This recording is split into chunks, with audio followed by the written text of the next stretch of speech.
Hello বন্ধুরা, তোমরা সবাই কেমন আছো? আশা করি সকলে ভালো আছো আর আমি অনেক ভালো আছি। তাই আবার বসছি আজকে বাণিজ্য মেলাতে। তো আপানিয়া বাণিজ্য মেলাতে আইলাম, খুব সুন্দর করে ডেকোরেশন করে সবসময়, আর অনেকগুলি স্টল থাকে।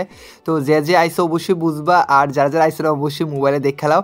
আর ভিডিওটা শুরু করানোর আগে ভালো করে তো তোমরা সবাই আমার ভিডিওতে লাইক করো, কমেন্ট করো, আর যারা যারা এখনো পর্যন্ত আমার চ্যানেলটাতে সাবস্ক্রাইব করছো না অবশ্যই সাবস্ক্রাইব করো।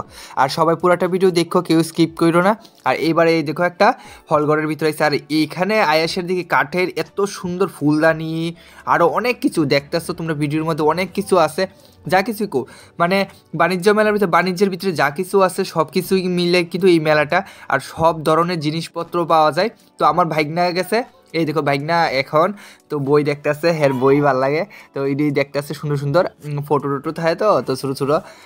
তো এইটি দেখতেছে, আর এইদিকে আমি গেলাম একটু বন্দুকের এইদিকে। তো টেসের জওয়ানরা তো ওইদিকে অনেক কিছু নিয়ে বইছে, অনেক মডেলের যেই রকম বন্দুক আছে এগুলি তো আর আমি দেখতে পাই না, তো এইগুলির কাছেতে দেখলাম। আর এইদিকে ফুলদানি আরও অনেক কিছু আছে। তো এইটি দেখতেছে, আর আমার দিদি কালি কানের দোকানে বইব, কানের দোকানে দেখবো, খালি কানেরই দেখবো, মানে সব কানের কিনা লইব, এর মূল লাগে কি।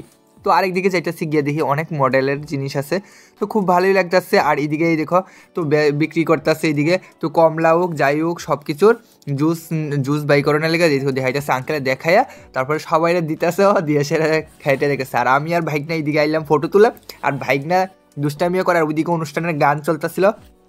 তো ওই সময় নাচতাছি, গান শুনে হেই মন নাচ শুরু করছে, আমিও হেলো গেলাম, একটুও নাচলাম। তো একটু শোনা যাচ্ছে অনুষ্ঠানের দিকে দেখি, তারপর যদি অনুষ্ঠানের নাচ হইতেছে খুব সুন্দর সুন্দর গান দিয়ে, তো খুব ভালোই লাগতেছে। তারপরে আমার দাদা ভাই দিদি আর ভাইগনা ঢুকে গেল বিস্কুটের দোকানে, তো বিস্কিট কিনা হইতেছে। আর কলকাতার বিস্কুট এত ভালো কি কমু, মানে খুব সুন্দর, মানে স্বাদটা এত ভালো, মানে বুঝাইতে পারতেছে না তোমরা। তো খুব ভালোই লাগলো, বিস্কুটে অনেকগুলি বিস্কুট নিলাম, কলকাতাতে আইসে তারা স্টলটা দিছে।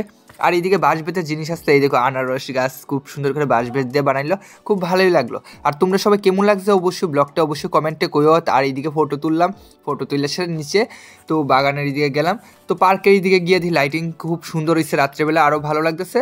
আর তারপরে এই দেখো মধু কিনতেছি, তো মধু আইসে, তোমরা সবাই থাম্বেলটাও দেখছো, দেখে সেরে বুঝতেছো যে আজকে সরস মেলাতে আইলাম। তো মধু কিন্তু সেখানে আসলো 600 টাকা কেজি, মানে 600 টাকা কেজি করে আসলো, তো খুব ভালো লাগতেছে।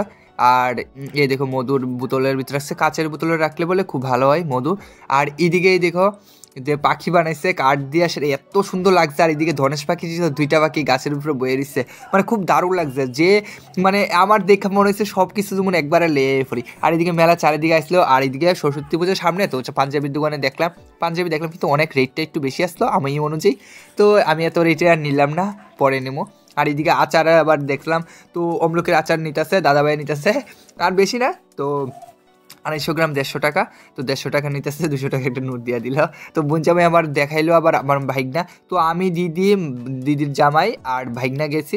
আর এই দেখো এই খেলনার এখানে আসলো, আবার মধুর এখানে আই পড়ছি, আবার মধুটার নিয়ে হয়েছে আরও, কিন্তু এর আগে দেখে গেছিলাম, কিনছিলাম না ভালো করে, তো এখন কিনলাম, কিনে সেরা ভাইগনা আবার এই দেখো তো ফুটকা ফোলাইতেছে, আর খুব ভালো লাগতেছে। তারপরে খাওয়া দাওয়া কইরা তো এবার বাড়িতে পড়ি। তো কেমন লাগছে অবশ্যই ব্লগটা তোমরা সবাই কইও। তো আজকের ব্লগটা এতটুকুই, তো দেখা হচ্ছে নেক্সট ব্লকে, টাটা।